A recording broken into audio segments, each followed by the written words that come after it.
Hi, good morning. I'm Denise Dryden, doing my weekly Sunday morning chat about what I notice and what's going on out in our world and within us. And we are 1 week after a huge eclipse, and I would imagine there's been a lot of bumping around.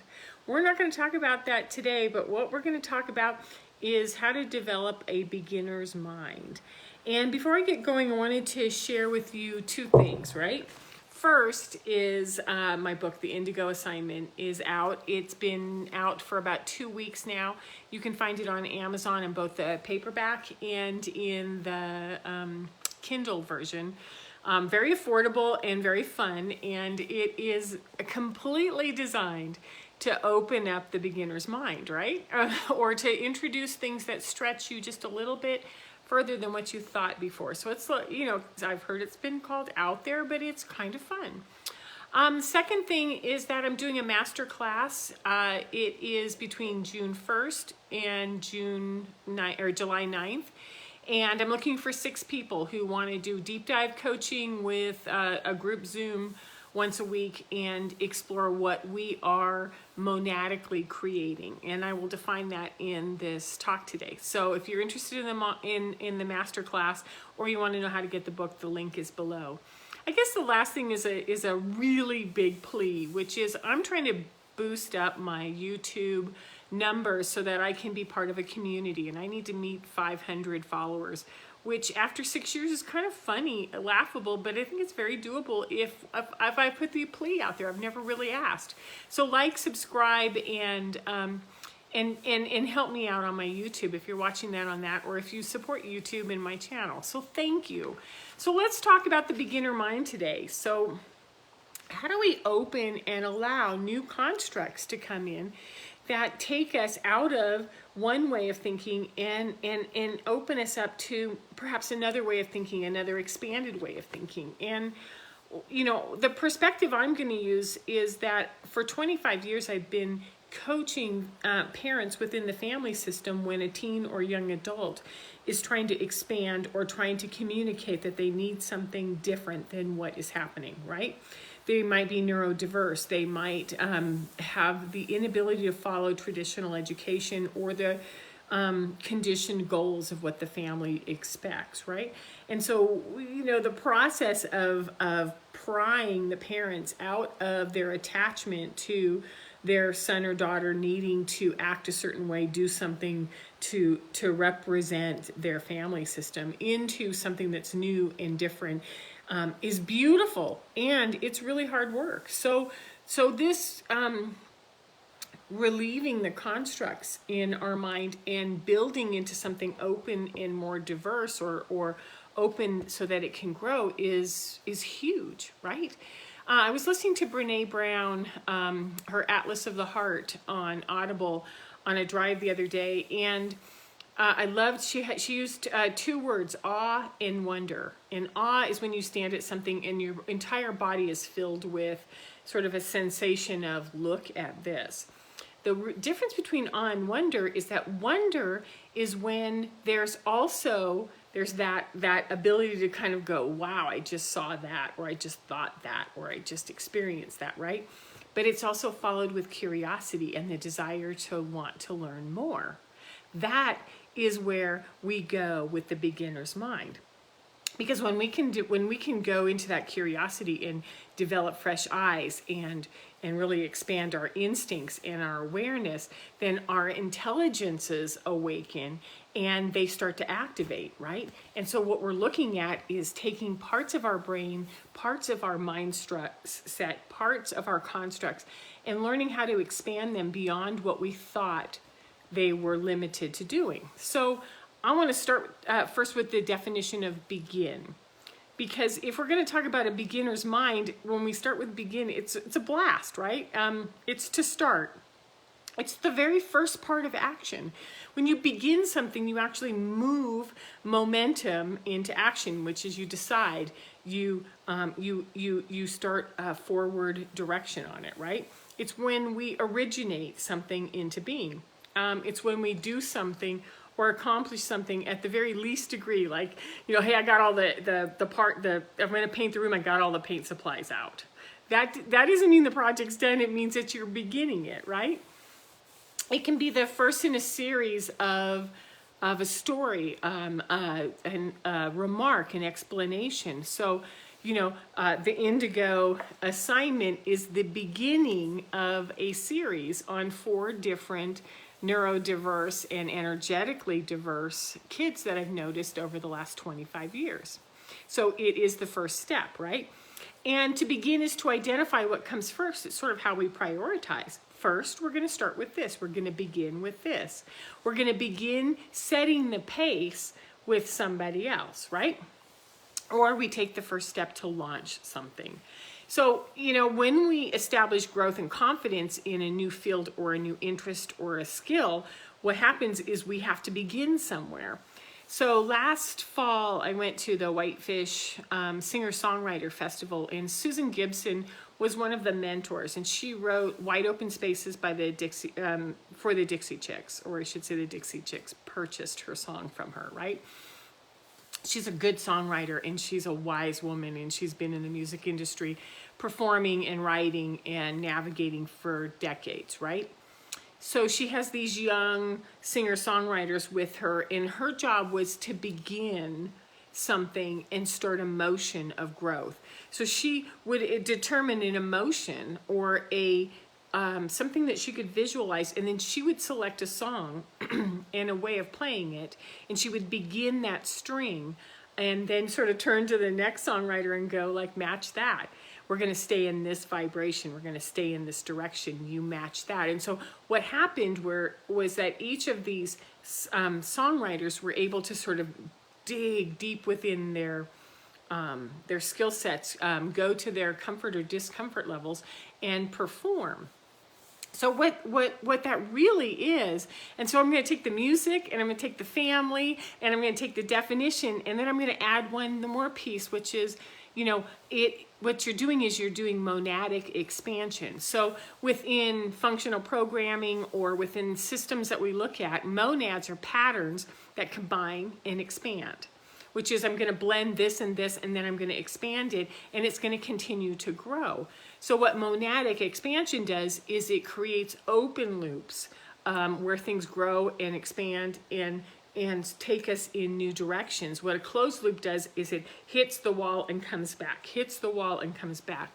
So what we want to do with the beginner's mind is we want to realize that we want monadic expansion. We want our minds to be able to step out of times when we feel challenged, when we're rigid, when we distrust, when we're reluctant, when we have no confidence, right? That we limit because there's a lack of growth.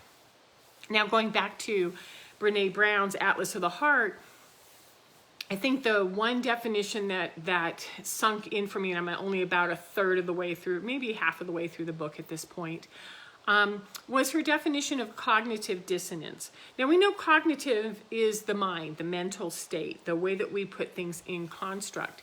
To do cognitive dissonance, what I realized in her definition was that when we come up against something where it pushes against our construct, where it pushes against something we know, we have a choice of either releasing it and freeing ourselves and going into a new perspective, a new idea, or we double down and we get rigid and we hold and we fight and we argue. So we fight against the dissonance, which is the dissonance makes me uncomfortable, so I'm going to go really strong into what I believe and think and what my mind tells me to do, and I'm going to double down on that and hold, which ends up increasing the polarity of dysfunction, of dissonance, right? So on Wednesday's Indigo Frequency that I did with Lisa Gunshore, you can go find that on my YouTube channel as well, was that we talked about that the soul essence, the soul is an essence, and it sort of holds our creativity and our vibration, right? And it is embodied into, or it is held within our body so that we can embody. It's physical, it's mental, it is a lot of different ways that we bring things into the construct of the physical 3D. Now that can either be polarized, which is, you know, these two things just don't collaborate. The soul and the creativity and the body just, you know, they're at odds all the time. Or the example that I've been using is that when they lock in and they hook, they are phenomenally energized to work with each other. So what we want to do is we want to find out how to get the mind and the body and the soul to all work together, right? So how do we retain? How do we retrain? How do we start? How do we embrace, you know, this beginner's mind? So I have 7 tips for you, and let's walk through them real quickly because I'm sensitive to time with you, right?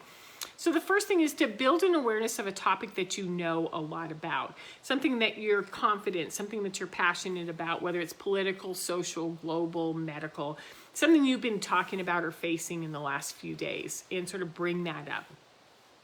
And number 2, decide to begin, start, and unload all the pieces. And sometimes just to make it super easy, I will use a bunch of little tiny pieces of paper and spread everything I know about that topic out on little pieces of paper all over in front of me, because I know it in my head. I'm looking to create a different skill set. So I'll put them on pieces of paper in front of me and lay them out. And you're like, okay, this is everything I know. Now, number 3, take more pieces of paper and add other people's perspectives, other people's views, other people's stories, or things that they have told you that you are resistant to, where you get rigid, where you get stuck. Things that may have something to do with challenging you, or places where you push them away. So what we do is we put all of those out there as well. And you can definitely put them on one side of the table or the other side of the table if you want, but that isn't exactly helpful because we're just going to scramble them up anyway, right? Now step back. Number 4, step back and then step back and then step back until you can get a higher, different perspective and start to clump them together by topic, by size, by emotion, by passion, by creativity, and find out how do they connect. Oh, all of these are about this part of the issue. All of this is about that part of the issue. And so what we're doing is number 5 was we're challenging ourselves to continue to open, which is I have to take in more information. I have to stretch it, discover, and get curious, right? So what we're doing is we're saying, so what if some of those counterpoints from people that I don't respect, don't like, don't believe in, have something that they are talking about that's very similar to what I'm talking about. So what we're doing is going, oh, there's something there that I haven't given my mind, my brain, a chance to integrate or even ponder, right? Number 6, within this book, I go through the clairs, right? And claircognizance is the ability to know. It's when information comes into our head and we don't really know how we know it. We don't know where it came from. We just know we know. And it is one of our intuitive psychic skills, which is, I wish I could explain to you how I know, but I just know.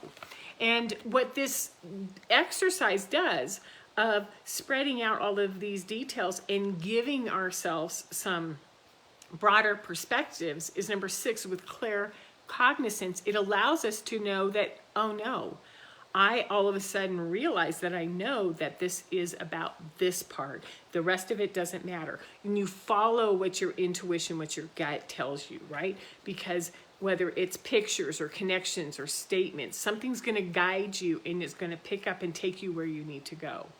And then number 7 is to create ways to start next steps to build further curiosity, which is, well, now that I learned that there are other opinions about this medical issue that I hadn't considered, and that there are things that I want to explore, you start to expand the monetic expansion, right? You start to become curious. You start to look at things with that fresh start, with that instinct, with that curiosity, with that wonder, right? That Brene Brown talks about. So what we're looking for is we're looking to seek collaboration so that polarity can exist. We're looking to create resonance so that our body can relax and go, this is what I know, this is what I'm learning. We are learning how to expand, and we are learning how to become more creative with our minds. So this is the kind of stuff I've been playing with a lot lately, and especially in the master class. So if this is something that you are interested in, you can always find me on DeniseDryden.com. Again, don't forget to like and subscribe to my sites so that I can start to build up a community so Amazon can start paying more attention to me. Thank you, and have a great Sunday. And next weekend is Memorial Day. I will see you then. Take care. Bye-bye.